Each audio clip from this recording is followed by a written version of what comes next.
Hier, si vous étiez avec nous en direct, nous vous avons amené explorer cette partie du dossier Epstein qui a été rendue publique hier. Et en passant de document à document, on vous en a présenté un qui datait de 1996.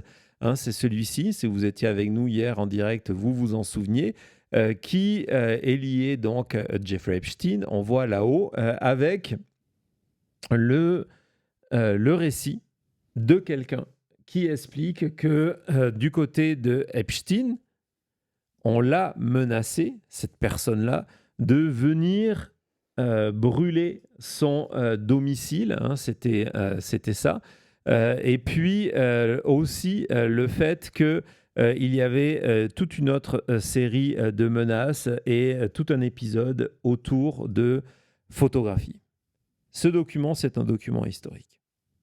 C'est un document historique parce que depuis 30 ans, il y a deux sœurs qui tentent de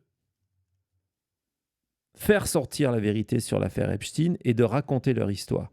On vous avait fait une émission spéciale Ouais. sur leur parcours, comment, à plusieurs reprises, elles avaient raconté leur histoire à des médias américains et comment leur histoire, en dernière minute, avait été censurée sur l'intervention des avocats de Jeffrey Epstein. Parce que ce témoignage-là, ce document-là, c'est la première plainte au FBI de Maria Farmer. 30 ans après, ou presque, ce document vient prouver que, contrairement aux personnes qui l'ont attaqué, journalistes, membres des réseaux sociaux, que les sœurs Farmer disaient la vérité. Parce que pendant 30 ans, à chaque fois qu'on leur a dit « Bon, ouais, peut-être votre histoire est intéressante, vous êtes une des premières à avoir signalé les crimes de Jeffrey Epstein, mais où sont les preuves ?» Et que officiellement, et j'insiste là-dessus, et on va voir la réaction de son avocat, de Brad Edwards, qui représente des milliers de victimes et qui se dit « Mais en fait, il y a toute une nouvelle procédure à faire, il y a une enquête qui a été à mener sur ces employés gouvernementaux qui, administration après administration, savaient que le document existait, mais laissaient installer que les sœurs Farmer étaient des menteuses parce que, soi-disant, officiellement, il n'y avait pas de document. On a gardé ça un secret pendant des décennies. Exactement.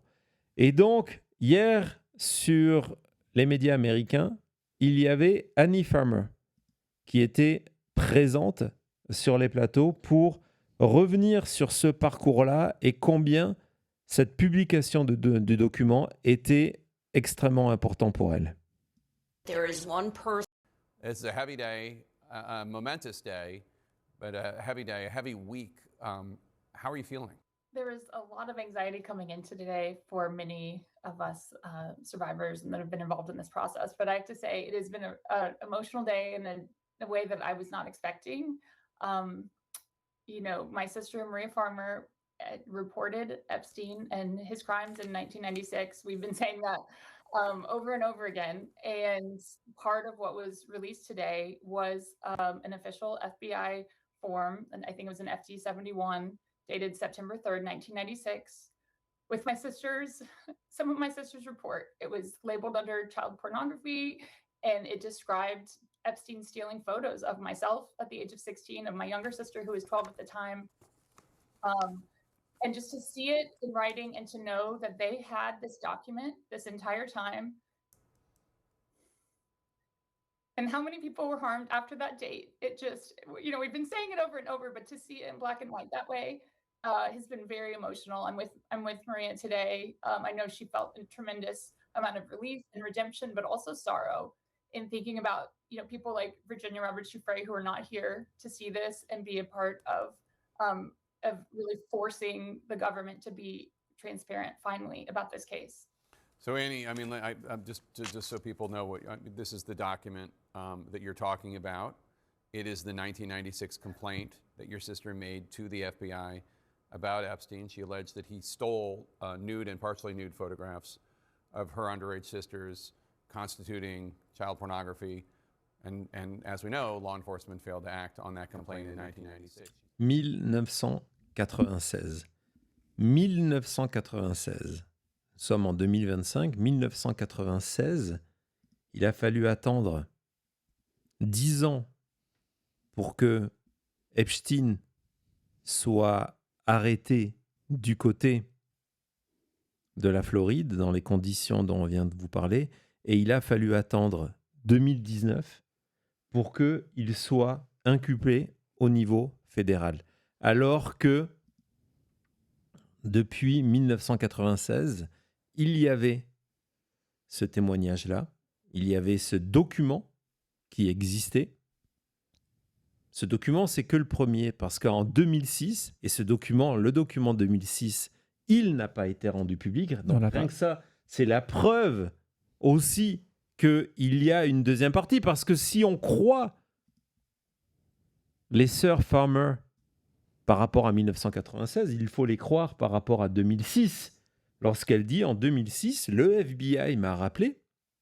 Et donc, j'ai donné ces informations à nouveau sans qu'il n'y ait eu aucune conséquence.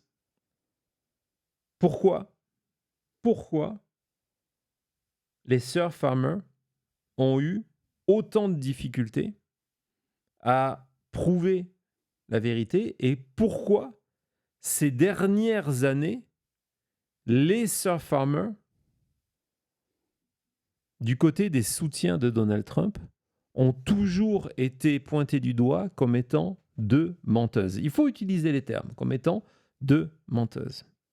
Déjà dans un premier temps parce qu'elles mettaient à jour un système en pointant Jeffrey Epstein et Ghislaine Maxwell. Elle raconte que les premiers, imaginez la portée de ça, les premiers abus sexuels ont lieu dans la villa d'un milliardaire du côté de l'Ohio qui va faire la fortune. C'est le créateur de Victoria's Secret qui va faire la fortune de Jeffrey Epstein et qui va permettre à Jeffrey Epstein d'évoluer dans ce monde trouble des top modèles. On y reviendra pendant ces fêtes avec une émission spéciale, une édition spéciale de l'enquête interdite. Abonnez-vous. C'est prévu quelque part entre Noël et le jour de l'an, c'est promis. Et puis, elle dénonçait ce système-là, donc de milliardaires. Et donc, c'est pour ça qu'on les a complètement ignorés, étouffés, moqués. Et puis, il y a la deuxième partie des accusations de Maria Farmer. On va l'écouter. C'était pour 60 Minutes. Vas-y, Thomas. It's a heavy day. Contacting the FBI in 1996 and documenting it in her diary at the time. And I just remember trying to explain to this man at the FBI that children are in severe danger. And so I told him, I said, listen, I'm calling to report an international pedophile and child porn ring. This is a federal crime. And it wasn't only Jeffrey Epstein and Ghislaine Maxwell she mentioned. I said, and there's this businessman. I said, he's kind of cheesy. And I said, I can't remember if I described him as a game show host or used car salesman or something like that. But I said, he's a prominent businessman. He's a New York fixture. And they said, oh, Donald Trump. The FBI guessed based on that brief description that I was discussing Donald Trump. Her complaint wasn't taken seriously then or in 2006 when she repeated her allegations to federal authorities who were finally investigating Jeffrey Epstein. So when President Trump vowed to get to the bottom of the Epstein saga, Maria was cynical. I reported him because I knew he was part of this gang. I didn't know on what level. I just knew that he was very much a part of it. And as you'll see, the president's reluctance to be transparent has, for the first time, turned his supporters against him. Donc, Maria Farmer, dont on vient de prouver hier, si c'était nécessaire, l'authenticité de la démarche, a été, en tout cas, c'est le seul témoignage aussitôt de connu à mettre en avant les relations étranges entre Jeffrey Epstein et Donald Trump. Il y a une interview plus récente qu'elle a fait sur CNN. Maria Farmer est atteinte actuellement d'un cancer. C'est pour ça que j'imagine qu'elle n'a pas participé aux différentes émissions hier. Elle a fait un communiqué au New York Times sur sa réaction. On peut la voir avant de l'écouter à nouveau en disant voilà, j'ai attendu 30 ans pour ce moment.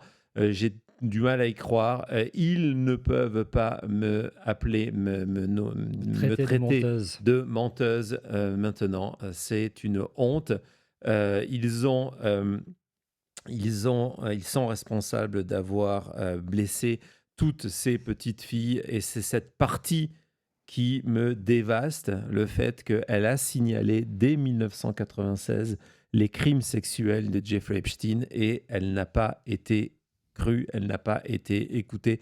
Il faut toujours croire les victimes et ça n'a pas été le cas. Et donc, dans ces accusations sur Donald Trump qui ont été faites en 1996 et qui ont été surtout détaillées en 2006, avant la présidence de Donald Trump, on est très très loin de la présidence de Donald Trump, elle revient sur cet épisode-là sur CNN. Vas-y Thomas. Contacting the How close were they as far as you were able to tell? Well, like Epstein said, he inherited him in the divorce. You know, he said, basically, you're going to see us together all the time. We're fixtures because in the divorce, I inherited Trump and Ghislaine inherited Ivana. So he said, you're not going to see him at the house the way you see Ivana, and you're not going to see her at the offices the way you see Trump. And, you know, it was just, it was a known thing, like among the staff and everyone, that they were best friends. And Epstein bragged about it. And I gave up 30 years to report this. And it's a very serious thing to fight the government. You know, it's been unbelievable. I've been fighting 2 cancers because of it. Maria, when we reached out to the White House for a comment, they responded, and I'll just read for you what they said. Okay. Quote, the president was never in Epstein's office, and in fact, the president kicked him out of his club for being a creep. They then say that Trump, they're clear there. They say he was never in Epstein's office, which, of course, from the original incident Yes, that he you're was. talking about is where this occurred, according to your recollection, at Yes. the Helmsley building in He New was York. absolutely in the offices. So what do you say when they give a He's response lying. like this? Yes. I say that they're being disrespectful to the fact that I have given up my entire life for this case just to have it investigated. And I'm really sorry for him that he's caught, but, you know, I don't know what to say to that. He's lying. I don't appreciate it.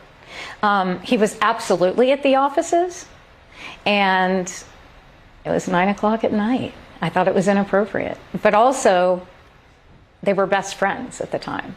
So what I say to that is, I don't think he's really responding to the fact, and what does he mean the offices? He needs to be specific, because he was in the Helmsley Palace offices. Le courage de cette femme. Waouh. Le courage de cette femme.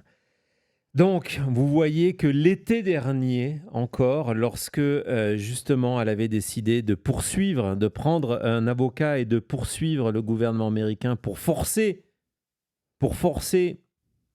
la publication de sa plainte de 1996 et celle de 2006, encore une fois, l'administration Trump avait dit non, tout ça, ce n'est pas vrai, parce qu'elle raconte un épisode extrêmement précis où elle est dans le bureau de Jeffrey Epstein un soir à 9h et Donald Trump arrive et pense que Maria Farmer est là pour lui, que c'est une fille que Donald Trump, que Jeffrey Epstein va lui passer. Et Epstein dit non, pas elle, parce qu'elle travaille à ce moment-là pour